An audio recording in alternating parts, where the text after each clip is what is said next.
Welcome to Choose Views with Richard Chew. Get ready to dive into a world of insightful conversations and thought-provoking discussions. As progressives, our job is to have an all-inclusive, full-on assault with all of our players. A show that will focus on moving our political, social, economic, gender, and cultural conversation forward. And all of our players means all of our players. It's Choose Views. And now, here's your host, Richard Chew. Good Tuesday morning, progressives, and welcome to the February 11th, 2025 edition of Choose Views. 773-763-9278 is our number. Facebook Live, TuneIn Radio, YouTube, and iHeartRadio. You can find us there. You can also email me at richard@wcpt820.com. And by the way, thanks for the emails to those numbers of people that wanted to clip Devin from the guy that talked about getting hit in the head or in the chest with a can of vegetables. It was hilarious. We'll play it again for you just to make you laugh. In fact, we will. We might just turn to that in a moment. We can ride that way. Do we still have it? Yes, somewhere in there. Yeah. Yes. Okay, cool. Catch all of our shows by subscribing to our WCPT podcast on Apple Podcasts or Spotify. There you can get Choose Views, short version and long version. Joan Esposito, live, local, and progressive. Driving It Home with Patti Vasquez. The Big Picture with Edwin Eisendrath. And of course, Out Chicago and our other shows and interviews. And as we say every morning, check out our heartlandsignal.com digital platform because there's lots of good stuff there. Guys, we love being on the air for you. We really do. And we know that we're going through craziness right now. There's no doubt about it. And we want to continue to provide you with all the good stuff that we can and keep you informed. And I know that Joan and Patty are very committed to that. So is Edwin and others on the weekend, our folks at Out Chicago, which is why I always give them a shout out each morning because they are equally committed to bringing you the best that we've got and making sure that we keep you informed and try to throw a laugh at you every now and again and keep you from feeling like you're in that tank. But I will say this morning, my man Devin, just moments ago when we were leading into the show, had a little sermon in terms of talking about the folks that are in the quote unquote cult, and it was kind of hilarious. I won't repeat the wording because you can probably imagine that there was a little bit of profanity thrown in there. But he was making a statement in terms of this. We've used the phrase "F around and find out," and we've used it very broadly, and we've used it in a surgical way. And right now, there are, to Devin's point before we came on the air, so many people that run around, excuse me, guys, professing the Bible and professing their understanding of the Bible, or many times just quoting passages of the Bible, verses of the Bible, to use selectively for the purpose in the moment, and not really understanding the meaning if that's what you follow. To quote Devin, if that's what you follow, but then you misuse it or you use it in a way that is sort of bastardizing the meaning. And that's one of the reasons that we see so many people, I believe, right now kind of flummoxed as to, I can't believe this is happening. We thought we were, and the reason Devin wasn't reading my mind, but he does have a sense of a lot of times where I'm thinking on certain things. That's why I've been cautioning people in many ways, at least I believe I have, when it comes to letting folks off the hook. Because, like I said last week, it was hard for me to make the statement about, now you're about to find out, F around and find out, when it came to the situation in Gaza, because, there's babies that are dying there and grandpas and grandmas that are dying there and have been. And now to find out that this dude wants to essentially displace people and damn near commit acts of genocide. It's hard to say that to the people that are suffering there. But the people who are in the tank during the election with regard to the Middle East, you should have known better. You shouldn't have been so arrogant as to not listen and to then put put your personal interest, candidly, your uber personal interest in front of what was for the greater good. That's kind of what happened when you think about it. Even in the Middle East, People in the United States put their personal interest, their need to prove that their God was better than somebody else's God in front of the greater interest of the people, of the larger groups of people, community. And when Devin said this, I was like, dude's in my brain. Because there's this woman who is supposedly the new sort of White House spiritual advisor to Trump, was caught in an interview. I guess won't say caught, but she just said it openly that if you go against Donald Trump, you're going against God. The last time I checked, that's idolatry. And Devin and I said it before we came on the show.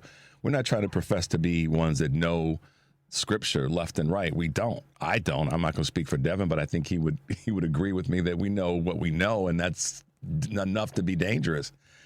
But idolatry is, so for those who, follow the Christian faith, is exactly what this woman said. I think her name is it Nancy White? I know the last name is White, ironically.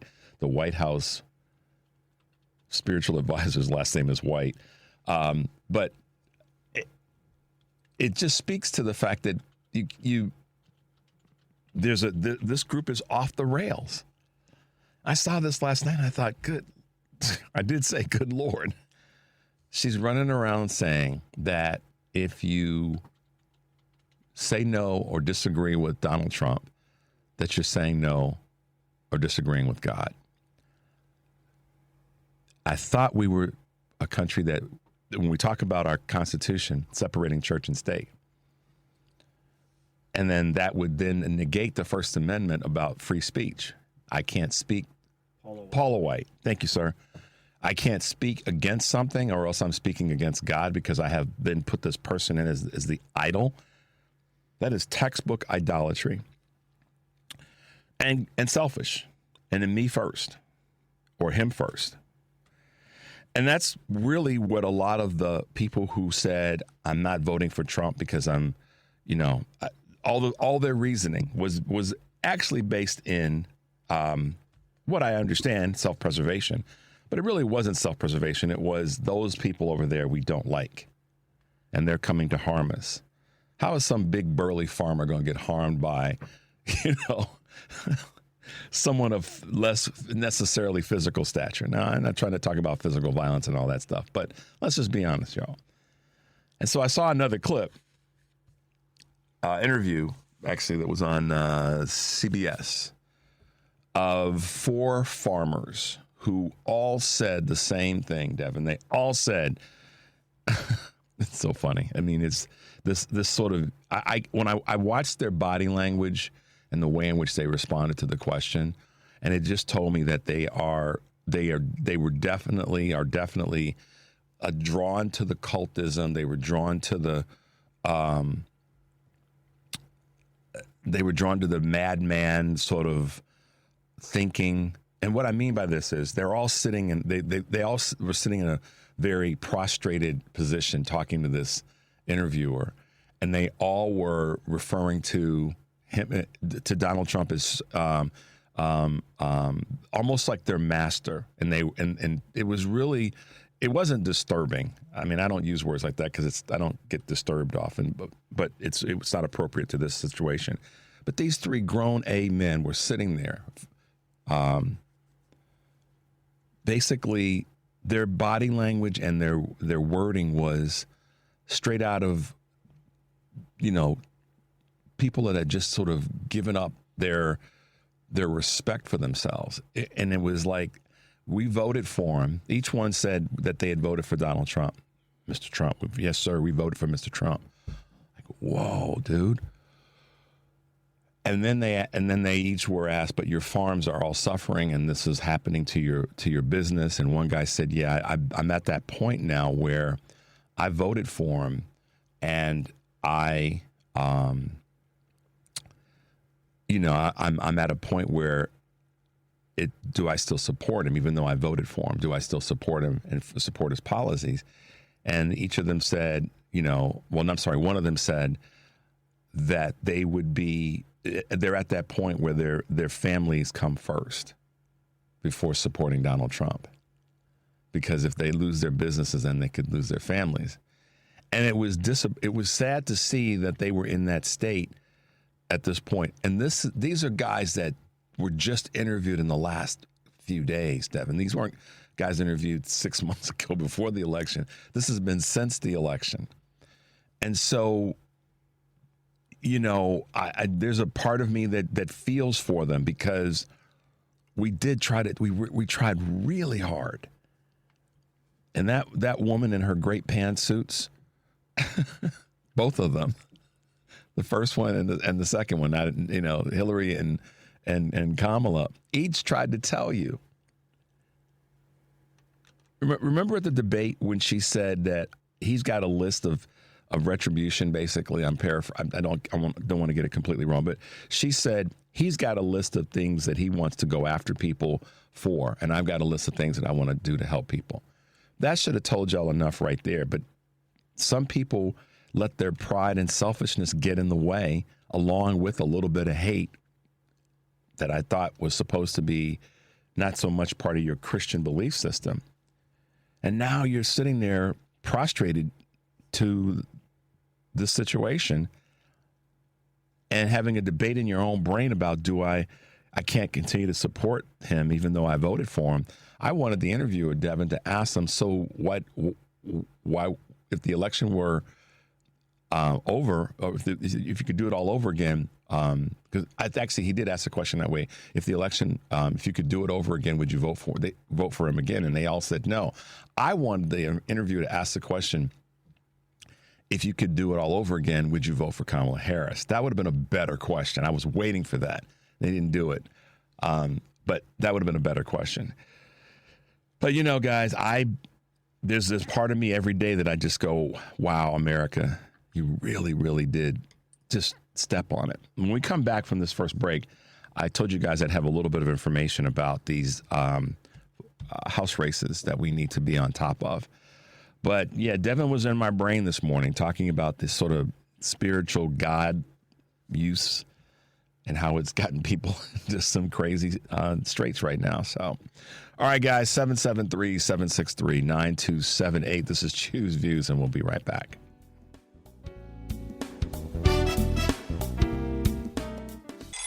Good morning. You're waking up with Richard Chu. Good morning. Good morning. Good morning. We're live and ready to hear from you. Text or call us now at 773-763-9278. Same number. Simple as that. Let's get the conversation going on WCPT 820, Chicago's Progressive Talk. Hey, guys, welcome back to Choose Views on this Tuesday morning. Weather-wise, it's, for those of us that are here in Chicago, it's supposed to get some flurries. I saw some flurries on the way in, Devin. But so if you guys are getting out and about this morning, whether you're driving or public transportation or walking or whatever, just be careful, because even that early dusting can be a little slickery. So just be careful, y'all. Okay, so Florida special elections. These are the ones that are taking place as a result of some empty seats in Florida. This is what we have to be mindful of, and we've got to get behind the candidates. I'm working on some other information to try to get to you before the end of the week. But the districts are Florida's 1st and 6th congressional districts. And this is the reason Florida has scheduled a special elections to fill the U.S. House of Representatives seat in the 1st congressional district, vacated by Representative Matt Gaetz, and in the 6th congressional district, vacated by Representative Michael Walz. There were special primary elections that were held in January, at the end of January, and the general election will be held April 1st. So what does that mean for us? It means we got to be working our behinds off to get behind the two candidates, Democratic candidates that are running. I believe one is a school teacher. I'm not exactly sure. I'll have that hopefully for you guys tomorrow. Bless you, Dad. So we're working on that. But just know that those are two vacant seats that we have a shot at. So let's not take it for granted. Let's not sit back and say it's Florida and it will never happen. That's a defeatist attitude, and we cannot have it. Cannot have it, cannot have it, cannot have it. I'm not going to allow that. It's not allowed. And then up in New York, we know that that's the Elise Stefanik seat. So this is an opportunity. This is an opportunity to stem the tide, stand the void, slow this train down, all the things that we can use, phraseologies that we can use. But at the end of the day, it's what we have to do. So I will have some additional information pulled for you guys to talk about that. Yesterday, played a couple of clips that I thought were relevant to where we were when we talk about DEI. And Victor Blackwell from CNN had a great breakdown of that. And today, I want to hit you with a clip that will put a little bit of it may I don't know how it will impact you. We'll just hit you with the clip. But before that, I almost forgot. Good Lord. My goodness, guys. All right, today we do have two guests. Demario Cooper and Abe Scar will be with us in the 7 o'clock and 7:30 hour. Demario Cooper's been with us before. He is the co-executive director of Center for Popular Democracy, and he brings the heat. He's a brilliant dude, elbows deep, shoulder, just sleeves rolled up, elbows deep. And Abe Scar is state director of the Illinois and program director of the PRG Energy and Utilities program director. So he'll be talking with us as well. So looking forward to having both of those guys with us in the 7 o'clock and 7:30 hour. So stay tuned for that. Okay, so where I was going in terms of some information that you guys might like to hear, I was looking at just funny things that people have said, or in some cases, ironic things that people have said as it relates to words that have come out of Donald Trump's mouth. And one of those things is about bringing South Africans to the United States of America, in case you guys missed that. So there is a, do we have that one available, South African man? No, if it's, we're good. So there's a clip that I came across in this conversation about Trump saying we're going to, do some partnering, if you will. I'm using my wording because I don't want to get it wrong with regard to South Africa. And we have a clip that speaks a little bit to what a South African man has to say about that subject. It's a hot day in South Africa, and Donald Trump has just come on air to say that he has seen the terrible things going on in South Africa. I live here, and I haven't really seen the terrible things he speaks about.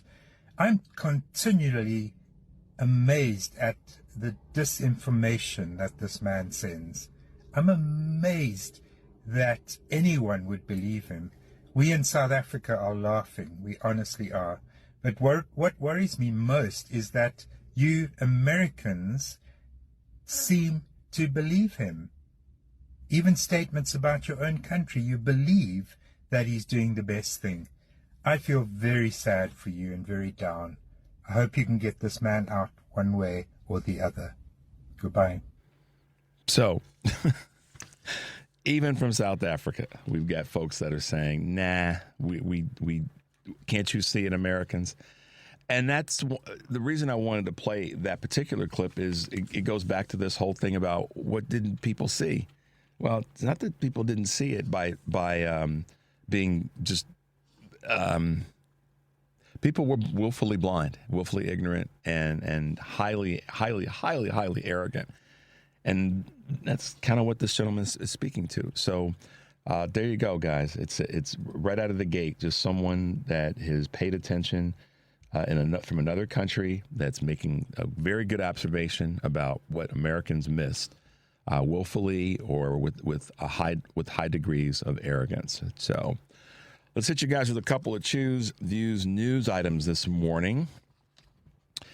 Beginning of the end of pennies, which I'm not happy about, but I like my pennies. A penny is worth 1 cent, but costs more than 3 cents to make. A loss for the U.S. Treasury that President Trump said prompted an order to stop minting the coins. There's been an effort going back decades to take pennies out of circulation. It would save millions per year, but potentially have a slightly inflationary effect. If businesses tend to round up prices to the nearest 5 cents, what's up next? A nickel? It could happen. Big tech's push for child safety. Tech companies, including Alphabet, OpenAI, and Roblox, have formed a coalition focused on providing free, open source resources to enhance child safety on the internet. The initiative, known as Robust Open Online Safety Tools, ROOST, has raised $27 million in funding and provides AI-driven tools to identify and flag potential instances of child abuse online. That's something I can get behind. The effort comes as reports of expected online child exploitation saw an increase of 12% from 22 to 23. Stellantis' Super Bowl ad bet. So this is interesting.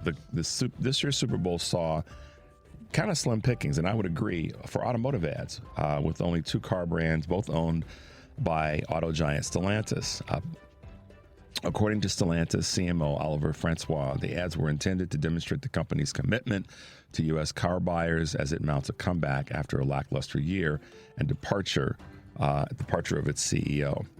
The one that I'm hearing is the one that stood out the most is the one with Harrison Ford, because he spoke to what it's truly like to be an American and definitions behind that. So seemingly it was one of the better commercials. Hyatt is looking to buy Playa Hotels. Why is this important? It's about consolidation. Hyatt Hotels has expanded its footprint in the all-inclusive space by agreeing to buy Playa Hotels and Resorts for about $2.6 billion, including $900 million in debt. Playa operates 24 high-end resorts across Mexico, Jamaica, and the Dominican Republic. Hyatt's move into destinations that include lodging, food, drinks, entertainment, and activities, and the price of a stay comes as groups are more willing to consolidate their efforts and to provide more all-inclusive experiences. And last but not least, Coca-Cola bets big on Fairlife milk. This is one to pay attention to, guys, on the conversation around the cost of groceries. Coca-Cola is investing billions to diversify beyond sugary sodas. As Bloomberg reports, its fastest-growing brand is Fairlife milk. Fairlife's ingredients, high in protein, low in sugar, have been a hit with consumers, driving its sales to $1 billion in 2022 from $90 million in 2015. But it's only a small percentage of Coca-Cola's $46 billion in annual sales, leaving the beverage giant with the challenge of convincing investors there's more to come. So there you go, guys. Couple quick items here at Choose Views News, keeping you up to date on some of the things that are happening. Excuse me.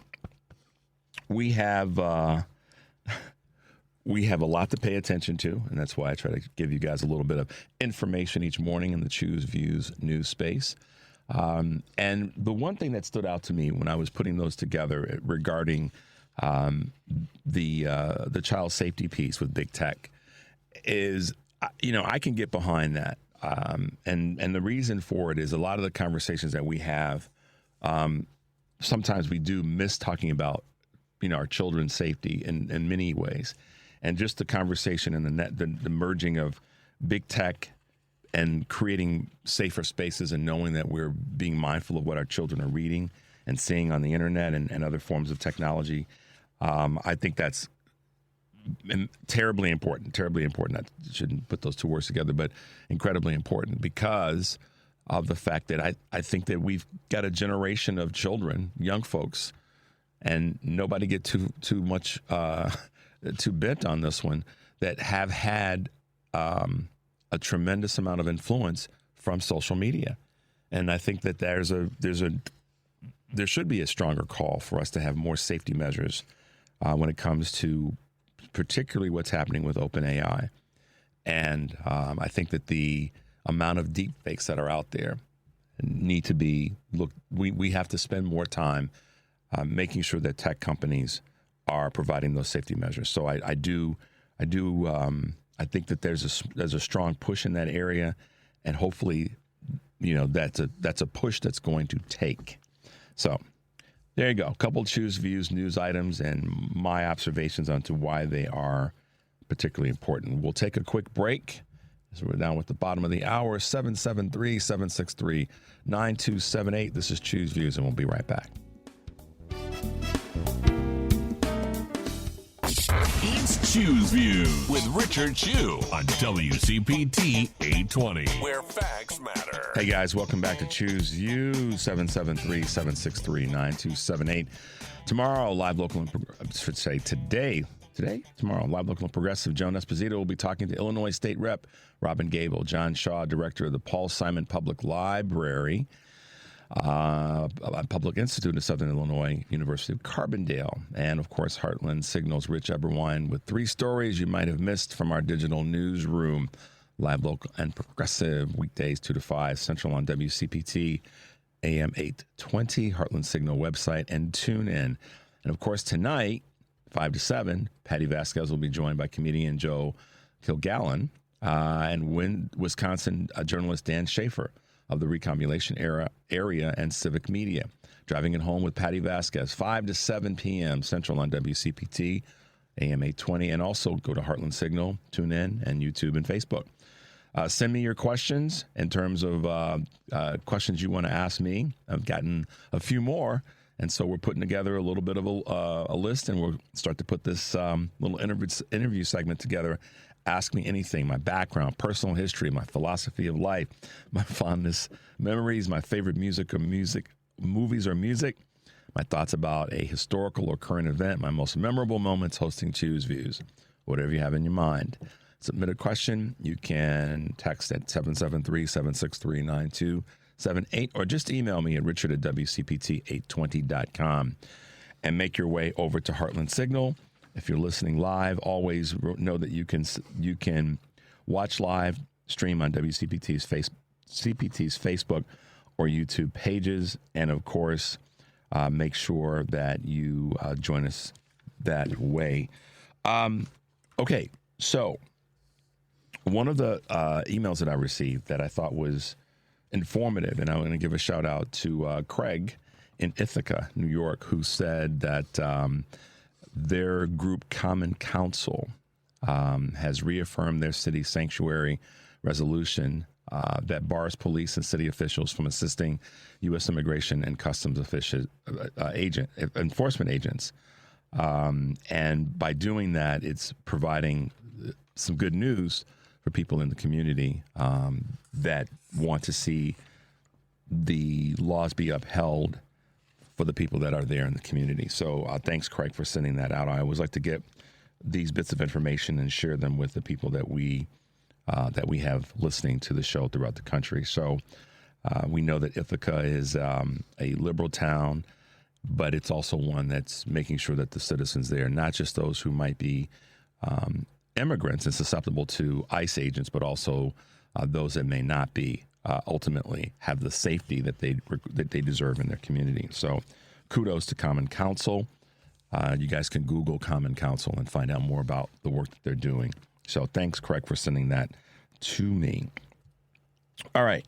Speaking of immigration, there's a clip that I think it's really relevant right now, and the wording is very important. How we say things is important.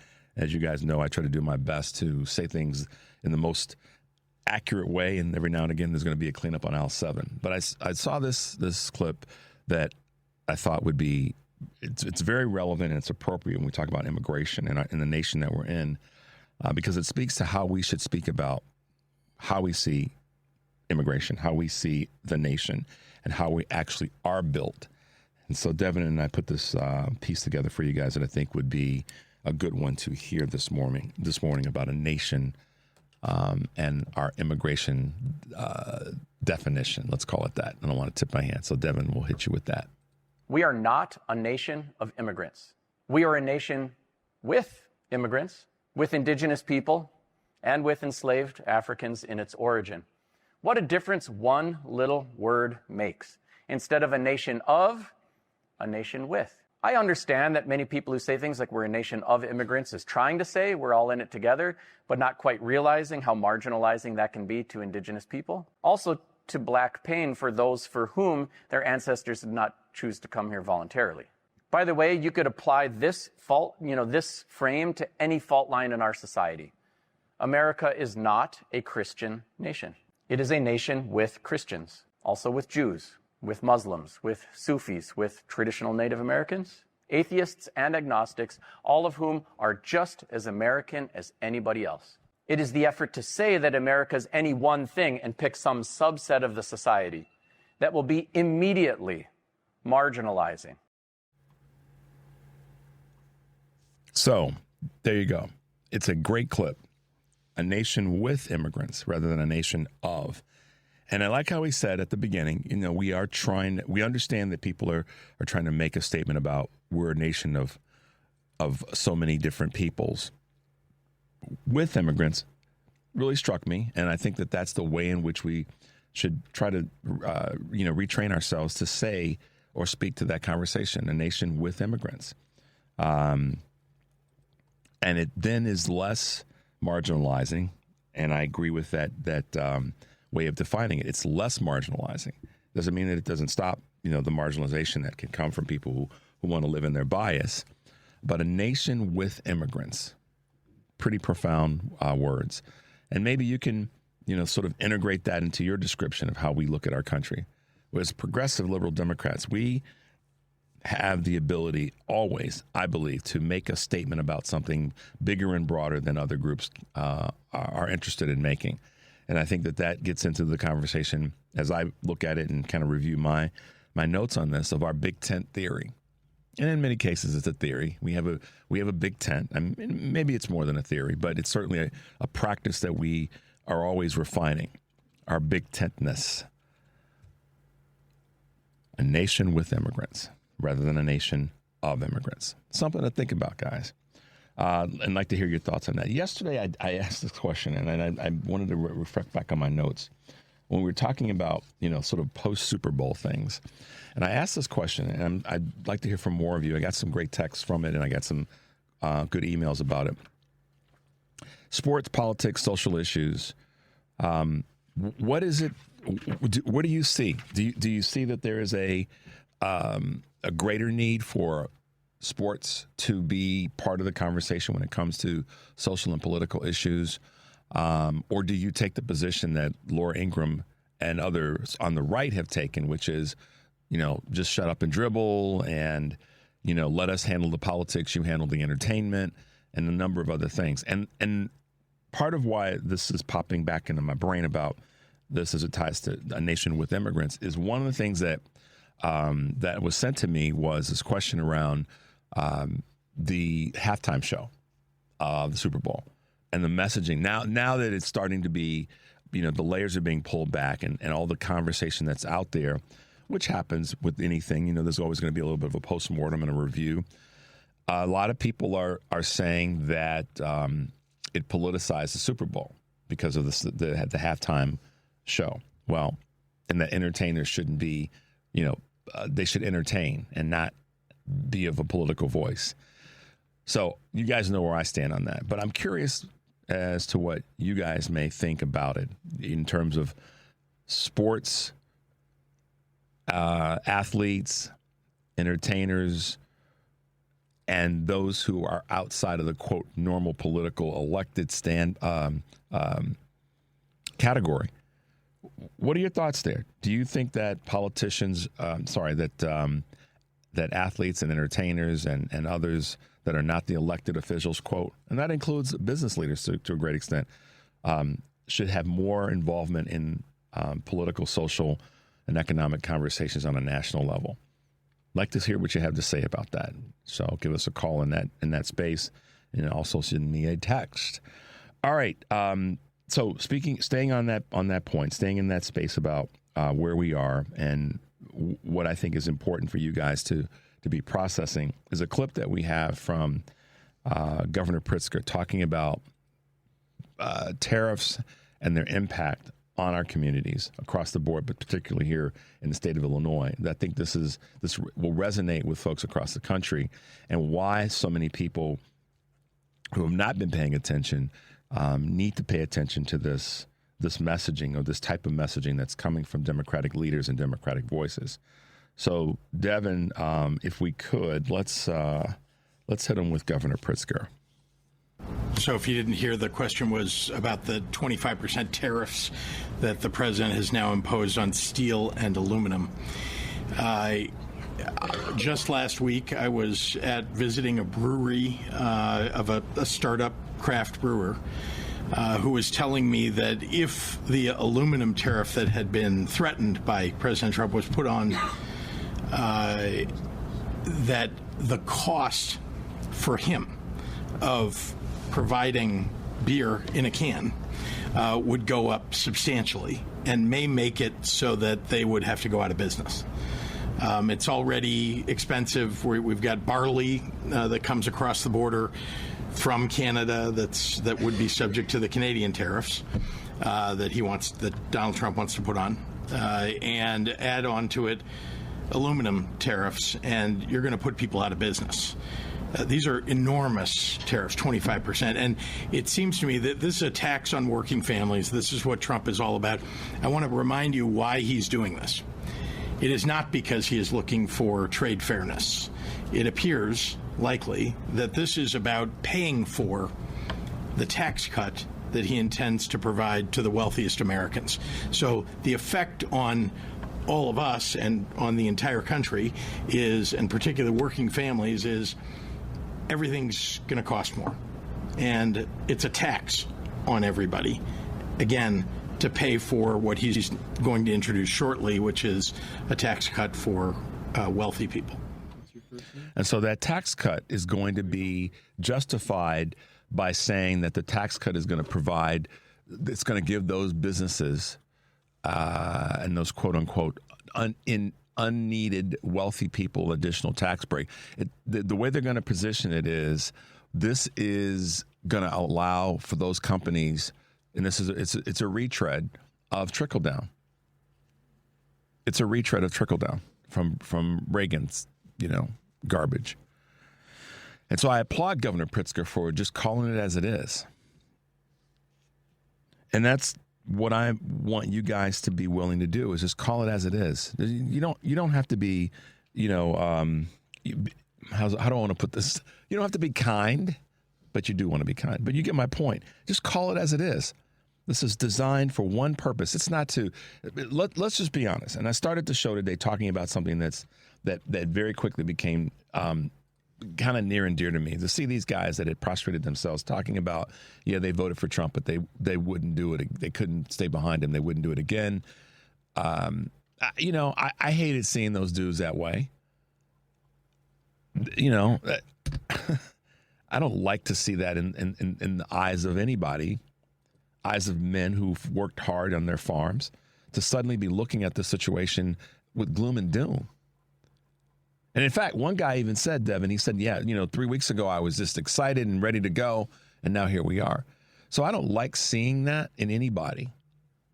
And that crosses all cultural lines, just because that's who I am. At the same time, you got to pay attention to what people are saying. And I want Americans to stop running around leading with arrogance and vitriol, and, pay attention when folks are trying to tell you something. Doggone it. Leave that arrogance, in the trunk of your car. Leave that bias in the trunk of your car. And I know it's aspirational. I know some folks out there are probably saying, Richard, you lost your doggone mind. But that is what we have to stop doing. We have to start moving in the direction of listening to people who are educated, who are experienced, who have a need and a desire for a greater good, and stop listening to these knuckleheads because of their bias.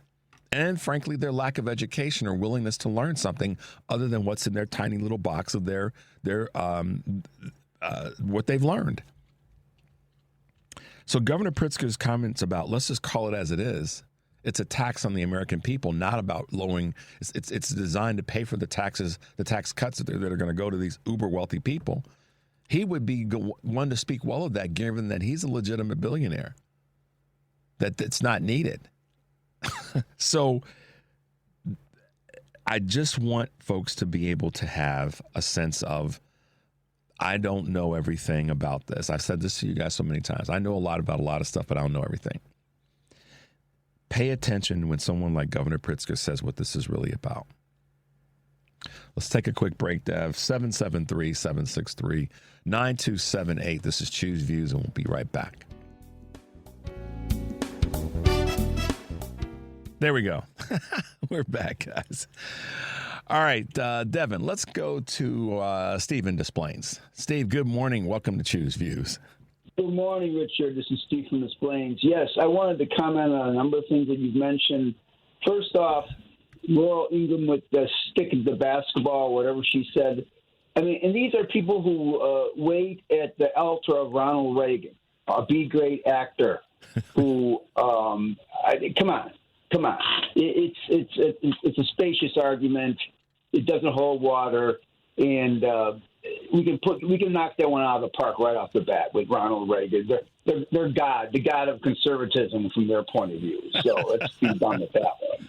And you mentioned about education. Now, I will tell you, I'm a 71-year-old semi-retired bricklayer, tuck pointer, woofer. I've just gone back to school. I quit 40 years ago. I stopped going.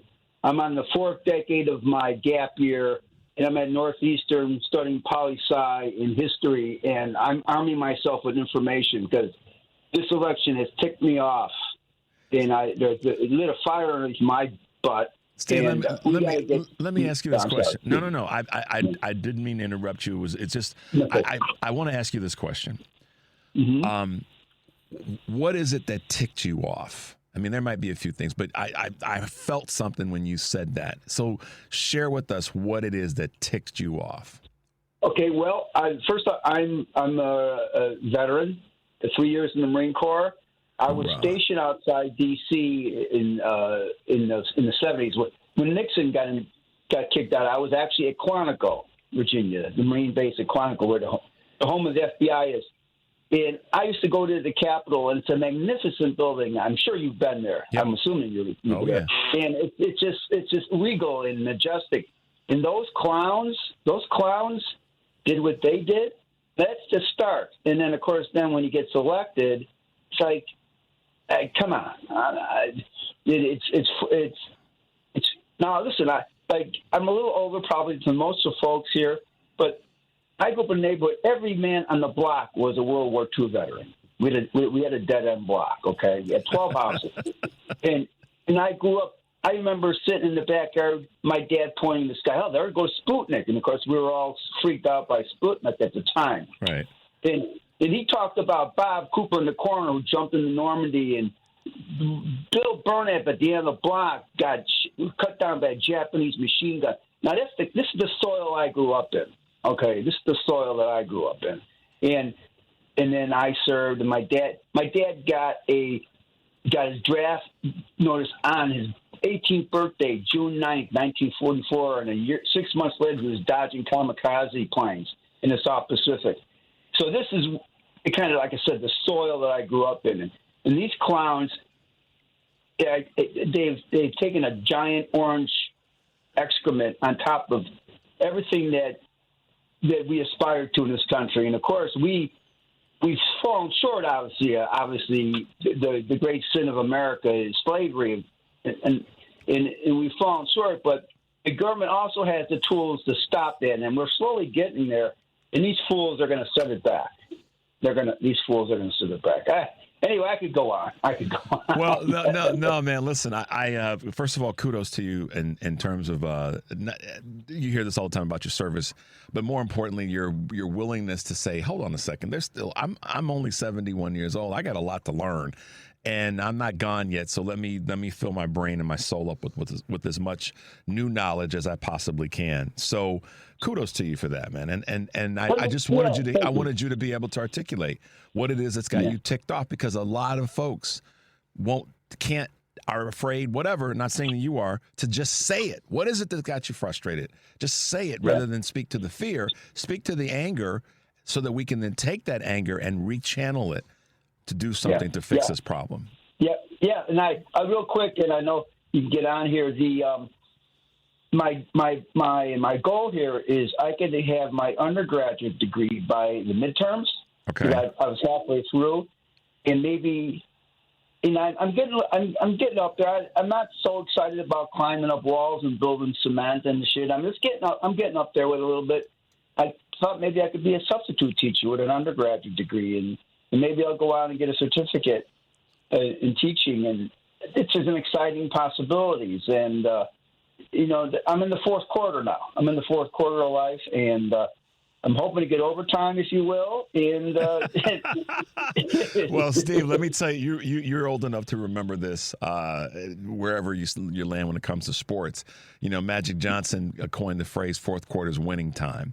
So the fourth quarter is a good space to be, my man. It truly is. Yeah. And my brother-in-law, and I'm very familiar with D.C. metropolitan area and Northern Virginia and all that. My brother-in-law was stationed there at Quantico and in Bainbridge about the same time you were there. So I'm fully aware. But listen, man, always appreciate hearing from you and your contribution to the show. And we're going to be your little push to help make sure that you get that degree in and around the midterms. And then you're going to turn that knowledge around to help make somebody else's life great. So that is just cool as hell. So thank you, Steve. I really appreciate that. All right, Ricky. Thank you. Keep up the good work. All right, man. Have a great day. Right on, Steve. I mean, listen, that's what it's all about. Fourth quarter is winning time.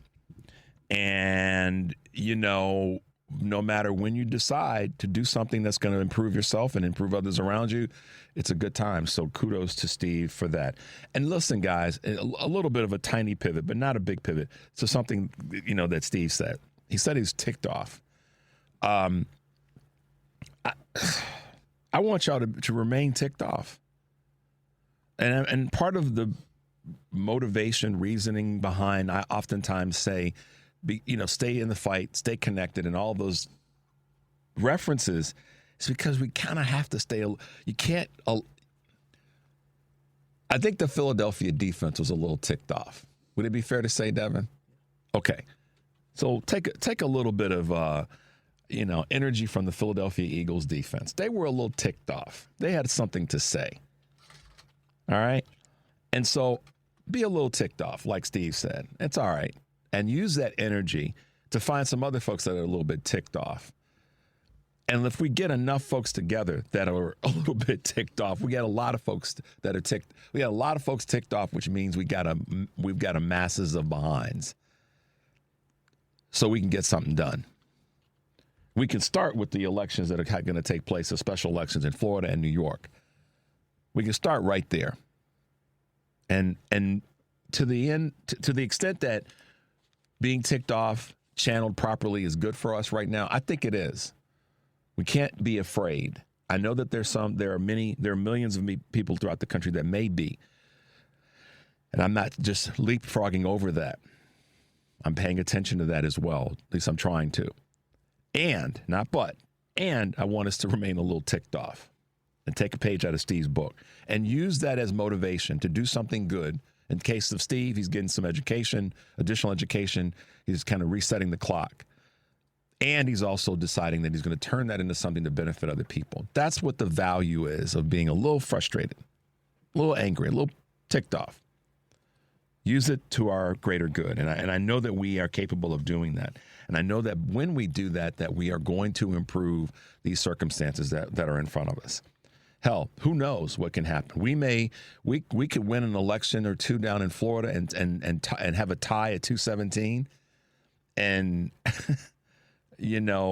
enough people who have regrets of their vote in New York, in that district where Stefanik is from. Maybe there's just enough of other Steves throughout the country, and specifically in those districts, that are ticked off just enough. And they understand the stakes now. They got the message that they will show up and say, "Nah, we're going to change." We know. I paid enough attention in civics class to understand that if we were to get those numbers, that we can slow this train down. And so I promise you guys that I promised yesterday, and I'll do my best to keep my promise to talk about these three elections as much as I can. I won't say I'll talk about it every day, but I'll talk about it as much as I can as a reminder so that we can take that energy, that ticked offedness, to make up a word, and use that to go forward, to help maybe reset this clock. With 3 elections, 3 seats, y'all, 3 could change the direction that we're headed, could alter it enough And I'll give you the visual. Maybe knock this train off of its rails just enough to let us come in and repair the problem. I know you guys get the visual there. But when Steve said that about being ticked off, I want more people to use that energy and use that energy so that we can do some things constructive with it. So our opportunity and our responsibility is to talk about these elections and be able to support the people that are going to be running.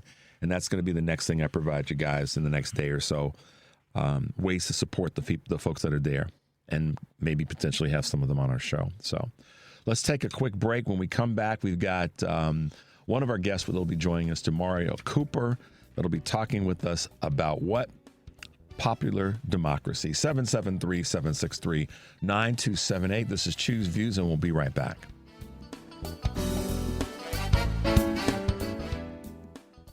Welcome to Choose Views with Richard Chew. Get ready to dive into a world of insightful conversations and thought-provoking discussions. As progressives, our job is to have an all-inclusive, full-on assault with all of our players. A show that will focus on moving our political, social, economic, gender, and cultural conversation forward. And all of our players means all of our players. It's Choose Views. And now, here's your host, Richard Chew. Hey, guys, welcome back to Hour 2 of Choose Views here on Tuesday. All right. Make your way over to where? HeartlandSignal.com, our digital platform. We've got some great stories, articles, and posts there. Controversial Christian nationalist legislation introduced in the North Dakota House. You definitely want to read that article. And, of course, Ohio elections chiefs look to keep gerrymandering that state. So, pay attention there to our folks in Ohio. Also, make your way over to some of the Heartland Signal on X clips that we have there that you guys can pass on to the folks that you care about. One in particular, our own Lieutenant Governor, I should say, Juliana Stratton, on Karina's Law, a new law to prevent people with restraining orders in domestic violence cases from keeping firearms. The Trump administration has made their disdain for victims and survivors of gun violence clear, but our administration is taking different measures. So kudos to our Lieutenant Governor for her stance there. I have to read you guys this quick clip. When I talked about earlier in the show about the politicization of, the sports and whatnot. Love this text that I received. This little middle-aged white woman was thoroughly entertained by the halftime show and loved the brilliant layers of social commentary and active resistance. The NFL, quote, politicized the event by allowing the big fat orange convicted felon 47 profanity to attend. Kendrick Lamar is an artist who used his art to express himself, which is free speech. Last time I checked. The people who got it. And this particular wonderful middle-aged white woman says, plan on watching it again today. So many wonderful layers. There you go. And I'll just leave it at that. So thanks for sending me that text. And I'll attribute to our good friend Karen Byrne from True Blue Politics Podcast. That's who sent that to me, guys. All right, we've got another great voice that's with us this morning that's been with us before and understands the true importance of democracy. And with us this morning, we have co-executive director Demario Cooper from the Center for Popular Democracy. Good morning, Demario, and welcome to Choose Views. Uh-oh, did we lose him? No. I'm here. You're here. Okay. All right. It says you're like, wait a minute. He's gone. No. No, I'm here. I'm in here. How are you doing? Good morning. Good morning, man. Good to hear your voice again. How have you been doing? I've been like everybody else. Well, I mean, of course, I agree about that Super Bowl halftime show. But I've been like everybody else watching this stuff, like the hypocrisy of it all. But we've been busy too, Yeah. So. Well, I mean, you guys have been busy. I think that's a great word, because we have to stay busy. We have to stay active. We can't go dormant, and we can't stay in our silos. Right. We have to connect, because you know this as well as anybody, that the goal of any fascist-esque or adjacent regime is to separate people so that they turn on each other. And that cannot be allowed. And we are the ones that get to stay locked arms to make sure that it doesn't happen. And when we speak truth to power, they get freaked out. And that's what we have to keep doing, which is why your organization and the work that you guys are doing is so incredibly important. Talk a little bit about where you are, what you guys are leaning into when it comes to the Department of Education and your defense of public schools. Damari, are you still there? Something's going on. It's kind of you were kind of muffled. I don't know if you're moving around or not, but we couldn't. I couldn't hear what you said initially. And what I had led with was a question about the work that you guys are doing when it comes to defending public schools right now and what's going on with the Secretary of Education. Yeah. I mean, I think it's because I have my headphones in, but can you hear me now? You can hear me now? Yes. All right, good to go. Yeah, no, so we've been pushing back against every step. You know, you got Linda McMahon, who is, used to own the WWE. When we talk about unqualified people, is about to get confirmed as the head of the education department. Really there to dismantle it. I keep thinking to myself, like, Linda McMahon's going to power drive public education. I don't know. It's terrible to think of, but it's funny for me. But our coalition, the Alliance for Reclaiming Our Schools, we're part of a coalition of organizers and labor organizations across the country, like the NEA, AFT, SEIU, a couple of unions, a couple of groups who've been fighting for community schools. We've been in this fight for 10 years. We started trying to prevent the privatization of public schools, which is sort of the first step, for folks who know, is the first step in deconstructing public schools. Because when you begin to privatize schools, or you, in the state of Ohio where I am, charter schools, and I think this is true across the country, charter schools are schools that were initially put together to try to figure out how to do better public education, but then they just kind of became cash cows for privatization of schools.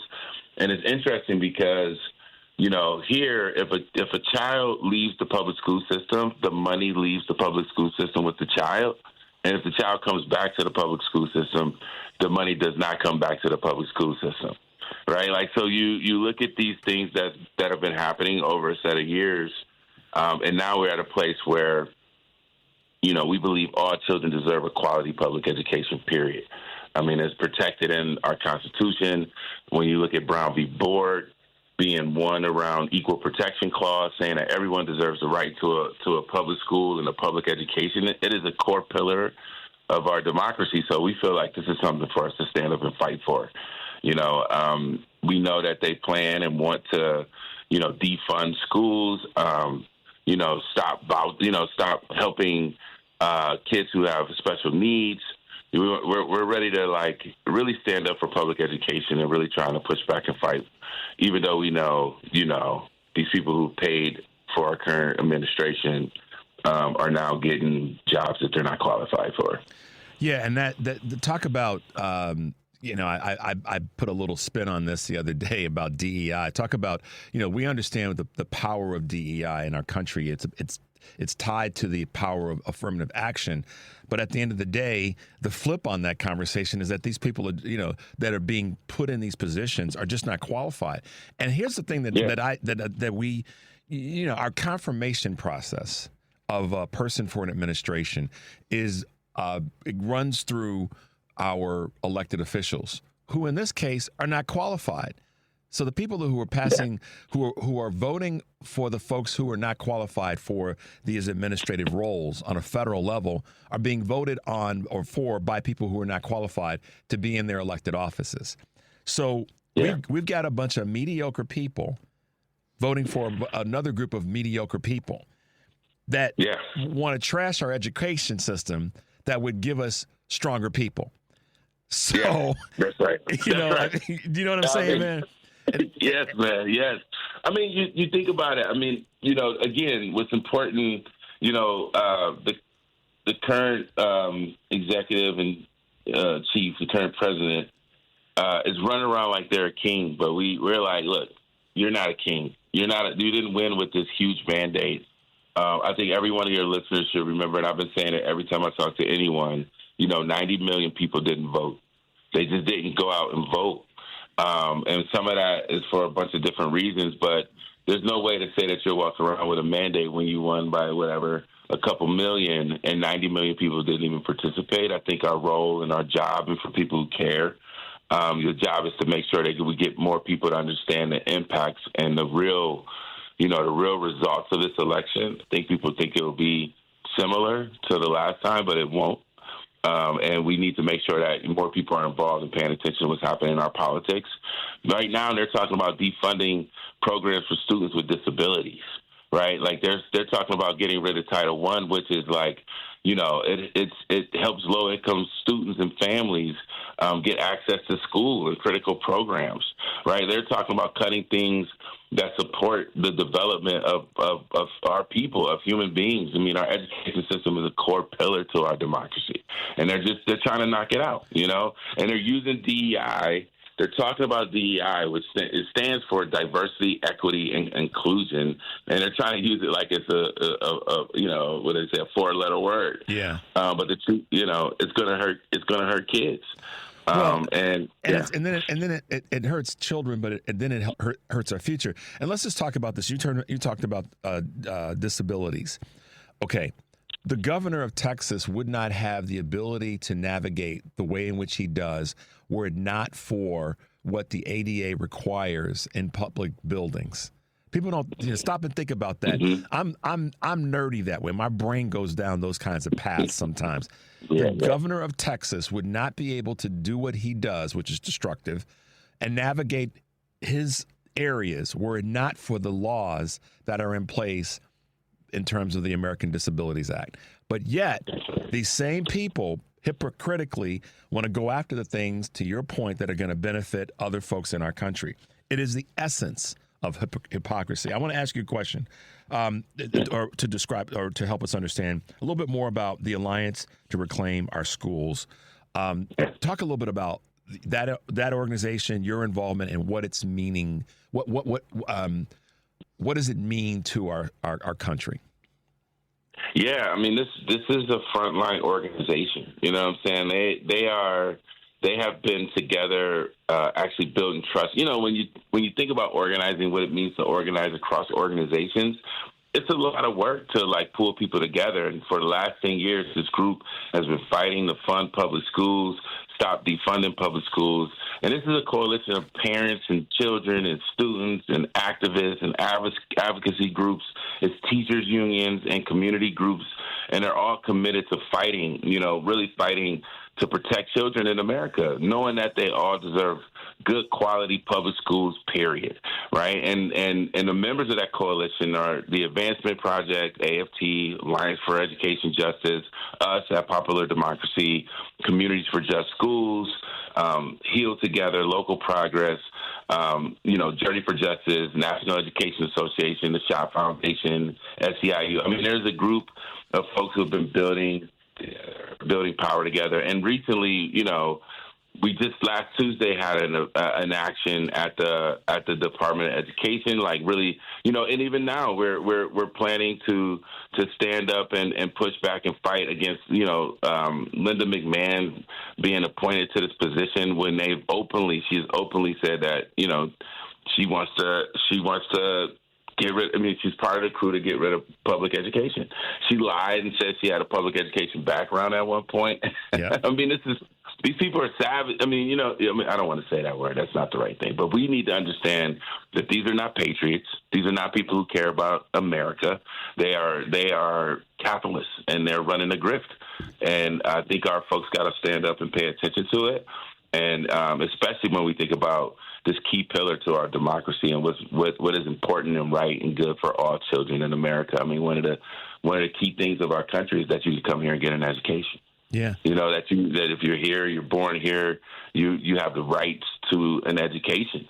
And, we again see this connected to the 14th Amendment I keep saying this over and over again. Every time you bring me here, I'm going to say something about the 14th Amendment, because really education and public schools is a part of this battle around, do we have equal protection? When you look at Brown v. Board, it is one of the equal protection clauses inside of the 14th Amendment saying that all children deserve a good education and an equal education. And, you know, they've been attacking this amendment, and they're at it again, right? And they're putting their people in to try to dismantle and hurt where we've been, right? Like we actually have built a lot of people understanding that human beings deserve certain things, just basic human rights. We're moving that way. I still believe the majority of Americans believe that people deserve basic human rights. It's part of the American ethos. It's part of our civil religion.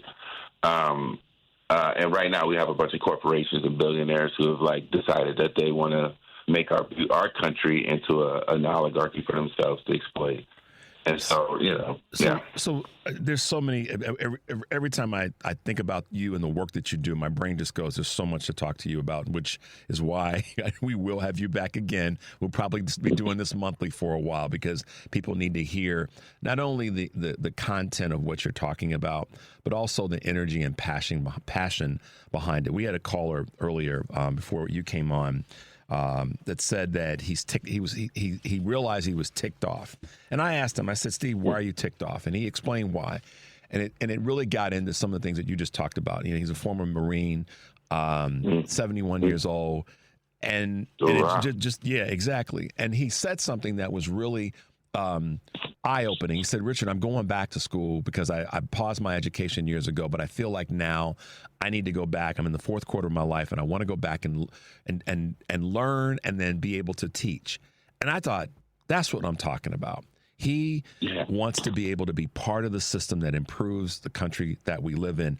By contrast to some of these, and I'm going to say it because this is one of my favorite words to use, some of these craven knuckleheads that not only, DeMario, are in these positions, but there's craven knuckleheads that are following them. And so I'm long preamble to ask you this question, man. What do we do to get that 90 million, or what do you believe are some of the things that we have to do to get some of those 90 million people who did not vote to understand the importance of voting now and forever? Yeah, no, I think one, if you're a veteran, if you're, thank you for your service if you're listening. And the other thing is, don't let these people twist what it means to be a patriot.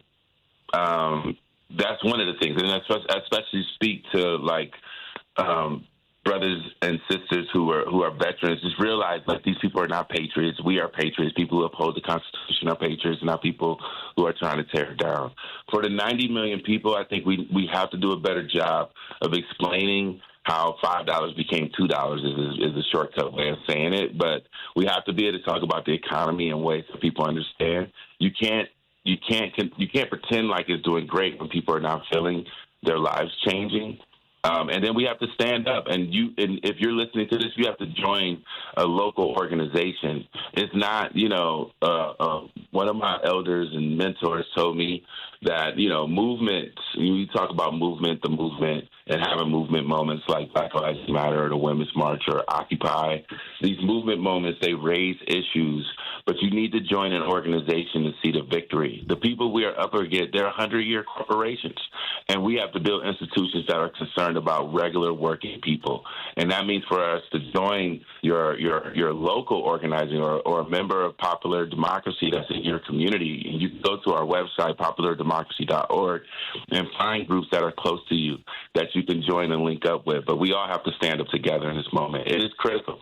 And if we don't, they'll continue. It's like my dad or my uncle used to say, just because you don't hit them hard don't mean they're not going to hit you as hard as they want to. Exactly. And so I said, all right, so we were raised similarly by that way of thinking.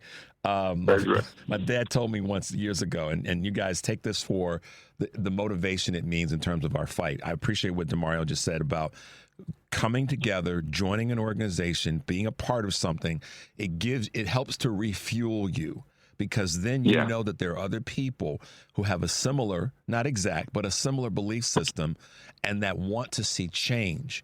And so by joining an organization, and I've been frankly preaching this for a while now, DeMario, that gives you, that helps with your sustainability. And it's about building, finding a community and helping it grow. And if you can't find one, and there's a bunch out here, so you shouldn't be able to use that as an excuse, by the way. Okay. So, but if you can't find one, start one. But that being said, there are so many that are out here that allow us to take back the ground, the territory that we've ceded by not being willing to do what DeMario's father and uncle both said, and Richard Chu's father and uncle said, punch hard. Yeah. And don't be afraid to end the fight. You don't have to start the fight, but know how to end it. And that's where we are. Right. We have to end this carnage by fighting a little bit harder. I want to ask you a question about a couple folks that are names that are really locked in with what you're doing. One of them is Senator Chris Van Hollen, and the other is Randy Weingart. Can you talk a little bit about both of them and their impact in the work that you're doing and in the greater scheme of things that we all have to be part of? I mean, Senator Van Hollen was at the action. Like, we did an action last Tuesday. We were excited that they joined, and Randy was also there. I mean, these are folks who are champions for the cause of regular, for kids to have education. I mean, this is I think having people who are elected representatives and people who are leading large organizations, unions, standing up, it's important, and we have to stand next to them. They need to stand next to us.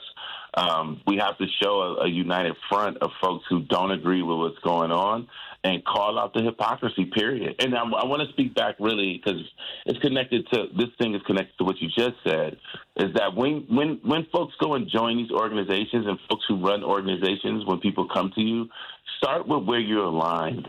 Start with where you agree. Right? Like, start there. I think a lot of times people come in and they're looking for reasons why, this ain't real or that ain't, or, like, the first thing to do is find out where you're aligned, find out where you agree, and then start from there. There will, of course, be differences because we're human beings, but you can always come back to the core mission of, like, we're the real patriots. We want to protect our Constitution. We believe that all people are created equal. We believe that kids should have education. We believe that people who are not elected and not appointed should not be controlling our government. And we believe that the hypocrisy of saying that someone is can be a refugee in this country, a set of white folks can be refugees in this country, but you're kicking people out and talking about DEI being something destroying this country, and you're saying, look, the hypocrisy is ridiculous. And what we have to do is stand together and and find things that unite us. That's why I love the Kendrick Lamar halftime show. There's a thing about music that unites people, and even the older woman you were talking about can see the beauty in that art form. And like, we have to remain grounded in our humanity and connected as human beings, and stand up for that right now. That is the charge. Yeah. Well, and I love that, Randy and Senator Van Hollen are willing to be on the front line with teachers and community folks to fight against, this scam, this grift. Yeah. DeMario, you're getting much praise from people who are listening and that are texting and all that. So I just want to let you know that folks are definitely in line with what you're saying, and the passion, as I said, the passion and energy that's there. During the halftime, at first my brain wasn't plugged in, and then when I saw how the American flag was being shaped by the performers, I was like, oh, wait a minute, the message, as the phrase goes, the message is in the music, and so kudos to Kendrick Lamar for having the guts and the confidence to do what he did. But on a broader scale, to what you just said about work that you're doing and what's happening, as we wrap up, tell us a little bit about what you've got going on in these next few weeks, because we're going to have you back again in March. I'm just telling you right now. So prepare yourself. You're going to be back in March. We're going to talk again, because this is a hugely important, not just issue, but platform that we all have to lean into. But tell us what's happening in the next few weeks in your world. So, we plan to stay active. Every week we're doing an action in D.C. We are translating those actions to local actions. And every week we're doing something around, this week is education. We have a healthcare one coming. We know the housing one is coming. We know that there's going to be a tax fight and a budget reconciliation bill. We feel like we want to, strategically intervene in all of those things. And we're calling for anyone who can hear this radio show to come and help us. A lot of the EOs, that's just like ideology in a lot of ways, right? Like they're trying to express to their people, this is what we mean. We really are, Confederates, the lost cause, blah, blah, blah, blah, blah. But the truth is budgets are value statements, right? And when it gets down to brass tacks and where the money goes, this is where we have to stand up for our values and interject in our values. And if you live in an area where you have a senator or a representative or a congressional district where folks barely won and there's like millions of people who didn't vote, we have to activate those people. They have to call their senators. They can't let these folks run around as if they're not being watched or paid attention to. And remember, listeners, in this country, you can have all the money in the world, but you actually need people to vote for you. And if our people vote and know why they should vote, then we can win back our government. I mean, and it feels like, for us, join one of our actions, join the local group actions, go have a conversation with someone, listen to someone who thinks different from you, and ask them why they feel that way. Create some dissonance, folks, and and not just on social media. We need to have conversations with people in person. Like human to human conversation is the only way we get out of this. If we just stay in social media land or digital land, we're not going to get it done. It's going to take people talking to people, inviting each other, and actually letting them feel each other to bring them into this struggle. I mean, we'll be out here. We're knocking on doors. It's not elections, but we're still out knocking on doors. We'll be talking to folks. We're having community meetings across the country, and our affiliates are, after the initial shock, our affiliates are pretty much ready to get down to building more power, holding our elected officials accountable, and just not going quietly into the dark. Yeah, not letting this effort overtake you. And that's why I'm saying it, DeMario is saying it, his organization is saying it. Get involved and take a stand. So, listen, man, it's great to have you with us again. And we'll book it now for next month. We'll get back together in March, and we'll have everybody give you everybody an update on what you're working on and what they should be looking to work on and become a part of. So, DeMario Cooper, co-executive director. We got to hit this break, man. Co-executive director of the Center for Popular Democracy. Thank you again, brother, for being with us. We're here for you, and we will definitely make sure that we have you back in March, okay? Thank you very much. Look forward to coming back. All right, talk to you soon. All right, guys, we're going to take a quick break. As I said, the second hour was going to be very, very busy. But that was DeMario Cooper, co-executive director of Center for Popular Democracy. Go to their website. Our number here, of course, 773-763-9278. Choose Views. Will be right back.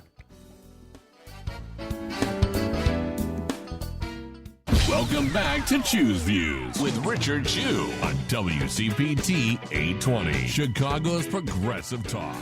Hey, guys, welcome back to Choose Views, 773-763-9278. I feel like I felt like I rushed DeMario off the air. I didn't mean to do that, so I apologize, guys.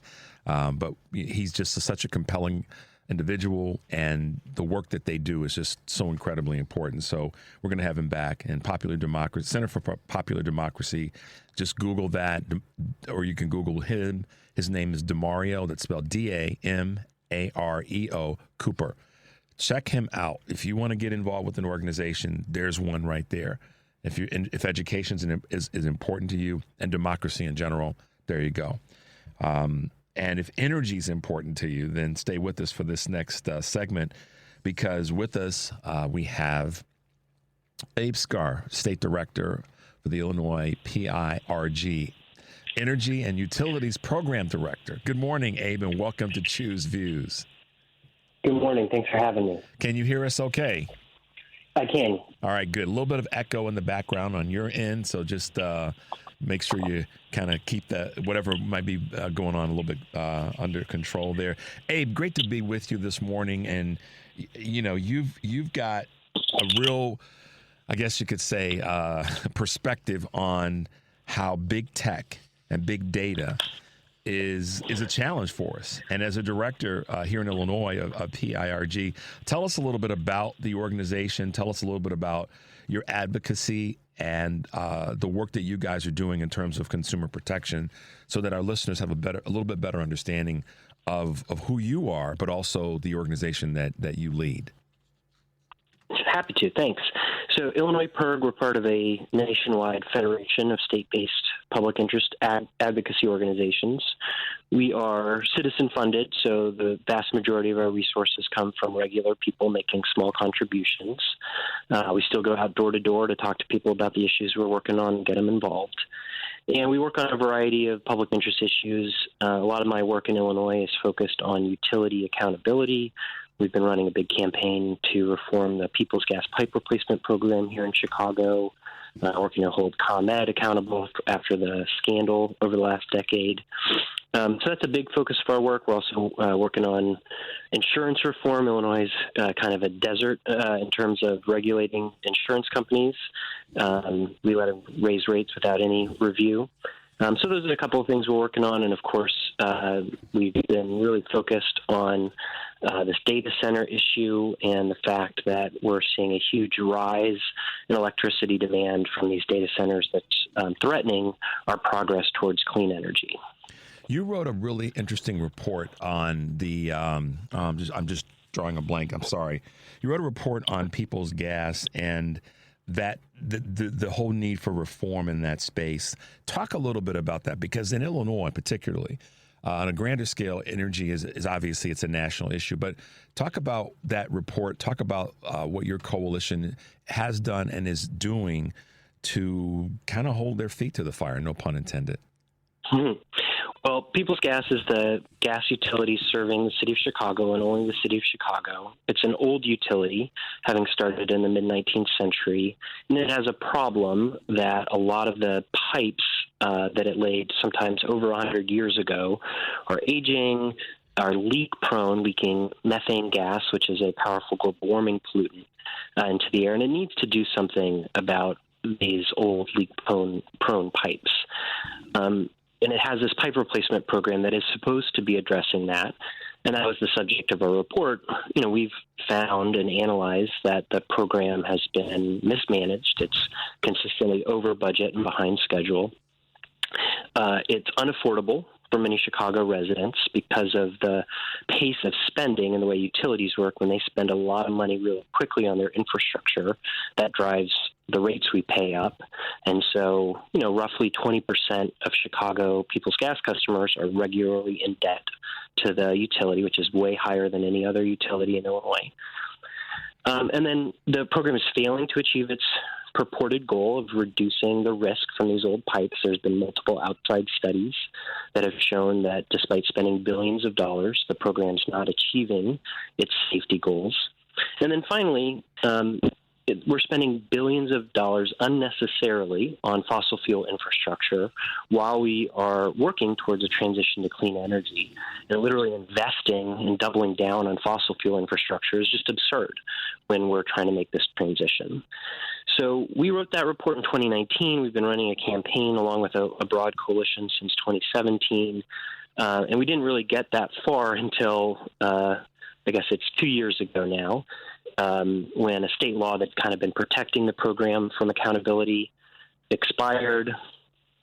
They came into utility regulators from a record-breaking rate increase, and those regulators paused the pipe replacement program, and opened an investigation. And that investigation is actually set to wrap up next week, next Thursday. We're going to get a final order, and we're hopeful that the utility regulators at the Illinois Commerce Commission will reform the program such that it costs less, makes us safer, and actually facilitates the transition to clean energy. Wow, it's amazing that the work that you did there, very intensive. So we'll have to have you back, Abe, in a few weeks after this takes place, and have you kind of report into us on the meaning, what's happening, and all the rest. Because I think it's important that folks are aware of this. So another question that's been on my mind, and this is something that's been on my mind for a while, and it's an area that I've tried to do some research and learn. But you've really been, in your studies, working on big data centers and how that has its, for lack of better words, downside on our energy grid. And just, if you can, talk a little bit about that. I think a lot of people have sort of touched it, but they don't know enough about it and are genuinely curious. Yeah. So for many years, electricity use in the United States has been flat or declining, and that's a good thing. When we use less energy, that means we're using less polluting sources. We're still reliant, unfortunately, on coal-burning power plants and gas-burning power plants, all which put out climate pollution and health-harming pollution. And so using less energy is good for all of us, and we can achieve if we can achieve the same outcomes and have the same prosperous lives while using less energy, that's a good thing. But that trend has really taken a rapid turn in recent years with the proliferation of data centers. And these are just big warehouses full of computers, basically. And they're computers doing an incredible amount of computing power, which makes them very hot. And they take a lot of electricity, not only to run the computers, but to cool them down. And that's causing a big spike in electricity use all around the country, which means we are delaying the retirement of coal plants. Energy producers are rushing to build more gas plants rather than, unfortunately, renewable energy to power these plants. And it's all a little questionable whether we actually need all these data centers. You know, I don't want to paint too broad a brush because we do need them. If you get on a Zoom call or you store your photos in the cloud, that's being probably stored somewhere in a data center. So to a certain extent, many of the things we take for granted are powered there. But the biggest increase or the projected increase is from these large language model generative AI, like the ChatGPTs of the world. And they're just claiming that they need ever more computing power and spending hundreds of billions of dollars to train their models. And, you know, as we saw with the new DeepSeek AI out of China, it's really a big question whether that thesis is accurate. You know, we've seen now that you can do this type of AI without so much computing power. And it's unclear that, you know, this is the type of AI we're going to need. You know, again, AI is a really promising technology. It can do powerful things, but these large language models are just one type of them, and it's questionable how useful they're going to be going forward. So what we wanted to do with the report is really document the proliferation of data centers and the incredible energy use from them and the harms from that, and then just question and just make sure we're pausing and not reacting as often happens and just say, okay, well, I guess these guys want more power, we got to build more power, but actually just think for a second, do we actually need this? Is this in the public interest? And that's what we're trying to prompt with our report. So, Abe, go back if you can. You talked about sort of the reactionary way of, when we talk about people's gas, if you will, reactionary versus planning, short-term, medium range, and long-term. It seems as though, but and if I'm going to kind of link this to crypto and data centers, it's like it's not planning. It seems like it's more reactionary, and with reactionary comes accidents. And where am I going with this? Have there been accidents? Have there been ones that we don't know about with all this energy being used and consumed where we've got this high amount of heat and a high amount of cooling? Have there been things that have happened that because of reactionary rather than planning that we're seeing or you're seeing? I mean, that's a big question, but I know that you got an answer for it. Yeah, I haven't seen like a accident, like an incident where there's a bunch of unnecessary water use or something like that. It's more on a massive scale. We're just kind of blindly walking into this future where we're allowing these big tech companies and these crypto companies to demand that they get, you know, upwards of 25% of the electricity on our grid.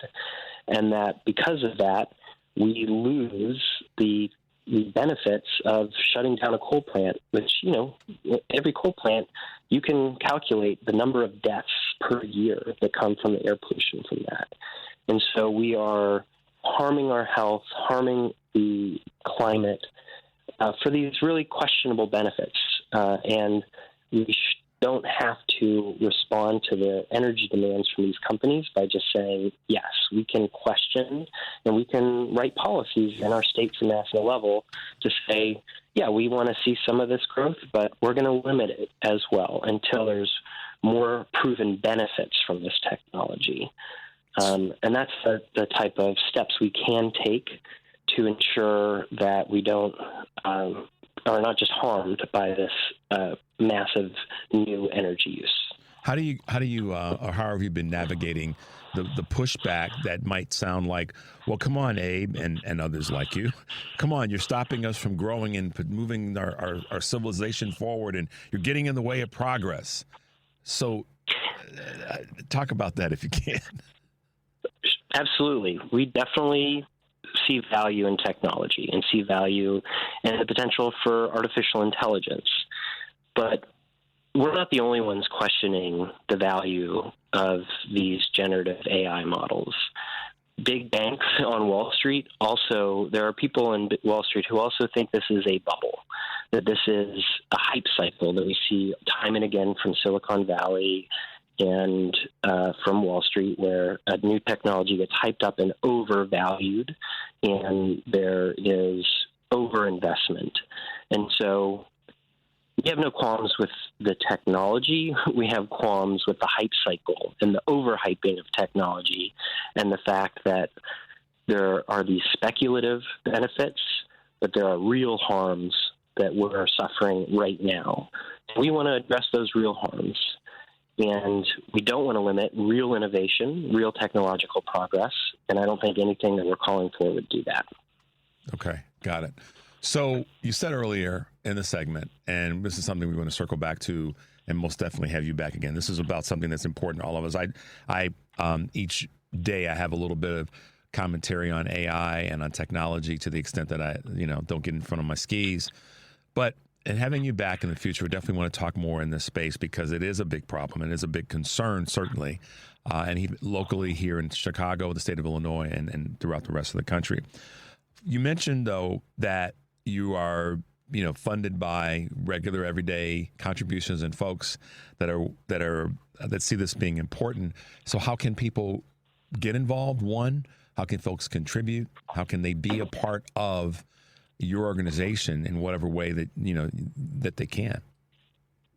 Well, I'd encourage folks to go to our website, illinoispirg.org. That's Illinois, all spelled out, PIRG.org. And there, if you're ready to make a contribution, that's wonderful.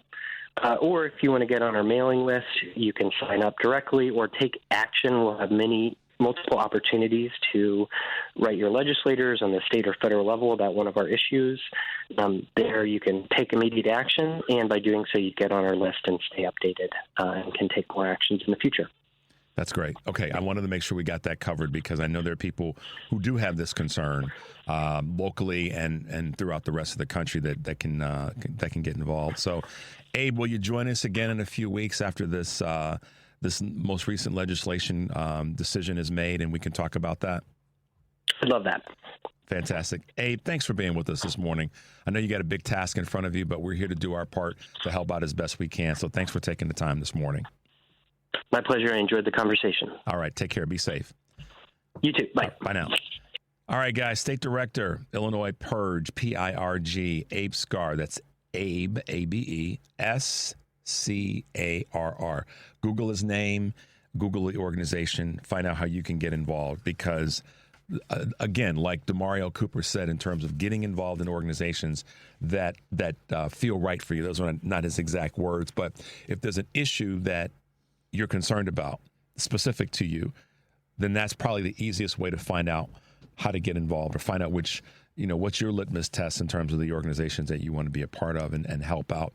And I think both of these groups, Center for Popular Democracy and the Illinois PIRG, are two organizations that you can get involved with and help them out, both with your money, with your time, and all the rest. And I just think that the more we one of my goals, as I've said before, is to make sure that you guys have outlets to turn to so that you are not sitting in a silo going, what the hell can I do? That's a promise that I've made, and our team here is literally leaning into that. So thanks to Abe and thanks to DeMario. Black History Month, guys. And I've got a clip that I want to play for you that Devin and I put together that speaks to a conversation from the pulpit. Something extraordinary about you. You must be pretty special if an entire movement of MAGA people had to create a Project 2025 to erase your contributions, remove your genius, marginalize your brilliance, disenfranchise your power, restrict your participation, and miseducate the nation's children. Maybe you don't know how powerful you are, black people. Billionaires funded, lawyers plotted, think tanks studied, politicians gathered, insurrectionists on January 6th planned, entire news networks broadcast, and a so-called president gave executive orders, all centered on quieting the power of a people who will not be silent. To quote the comedic prophet by the name of Cat Williams, you don't spend this much time and money trying to convince people you don't like they are nothing. You don't like someone, you don't think about them.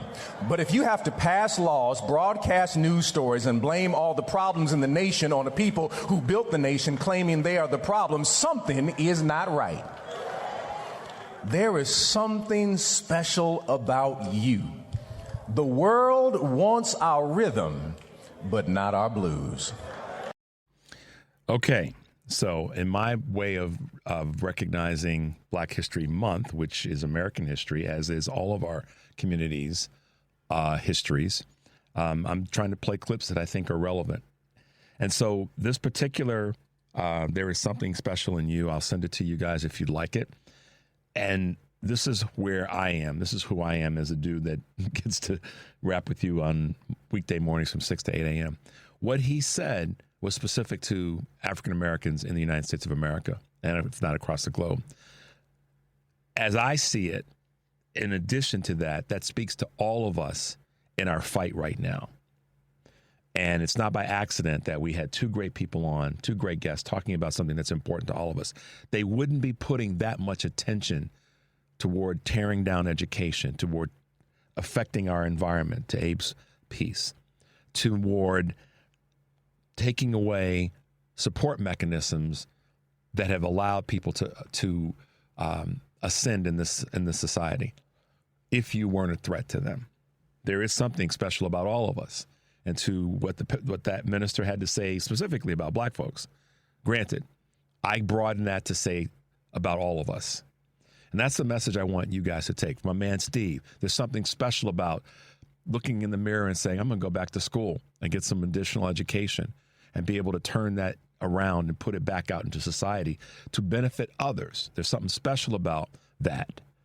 There's something special about all of us. And I'll be doggone if I'm going to let these craven knuckleheads take away our specialness, all of our communities. And that's why I preach, no disrespect, about us staying connected in this fight. We're gonna keep fighting. We're gonna keep bringing you this information. I promise you that. And you know the reason for it is to exactly what the minister said there. There is something special. Well, they wouldn't spend all this time and energy and resources to tear down what we've built up as a society. So just wanted you guys to hear that one and know that I got you. When I say I got you, I want to provide you with things that you can then turn around and share with other people. So if you'd like the clip, as I've said before, just send me an email at richard@WCPT820. I will send it to you, and then you can pass it on and share it with other people that need to hear it, of all communities. Now, one other quick clip before we wrap up that Devin and I put together that hopefully will put a little tickle in you, a little bit of sarcasm. But I thought you guys might like to hear the Jay Salman. Is that one? available. All right, Devin's going to hit you with that. Another weird week of watching a man say America first while proposing to use our tax dollars to help him get a hotel in the Middle East, and proving that two hard rights can make a wrong. He wants to be a king. His buddy Elon's going after your grandma's social security number like a Nigerian prince, and still these two trust fund kids have no real plan to actually bring down prices. That said, as a Dallas Mavericks fan, this week for me was about people in power trying to convince me that they got the best of what were clearly bad trade moves. Full disclosure, I do miss Luka Doncic. But this is about the president, who, in a checkers-level chess move, threatened Canada and Mexico with tariffs and then claimed victory after they agreed to border protections they already had in place. We told Mexico we'd stop arming the cartels with our guns, which is a real thing that we actually do.